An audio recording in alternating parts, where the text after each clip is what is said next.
শুধুমাত্র এই দোয়াটি একবার পড়েন, আল্লাহ তাআলা আপনার 90 বছরের গুনাহ মাফ করে দেবেন ইনশাআল্লাহ। আপনার 90 বছরের গুনাহ মাফ হয়ে যাবে শুধুমাত্র এই দোয়াটি যদি একবার পড়তে পারেন। আপনার ভাগ্য খুলে যাবে, রিজিকে বরকত আসবে, মনের ন্যাক আশা পূরণ হবে, আল্লাহ আপনার সব দোয়া কবুল করে দিবেন। সুবহানাল্লাহি ওয়া বিহামদি।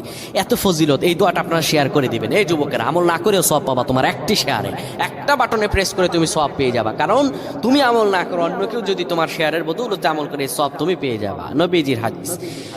আমার ভাইয়েরা, আল্লাহর কাছে দোয়া করা, আল্লাহর কাছে দোয়া চাওয়া, এটি হলো মুমিনদের কাজ। আমার আল্লাহ বান্দাকে বলেন, বান্দারে উদউনি আস্তাজিব লাকুম, আমার কাছে চাও, আমার কাছে চাইলে আমি আল্লাহ তোমাকে দিয়ে দিব।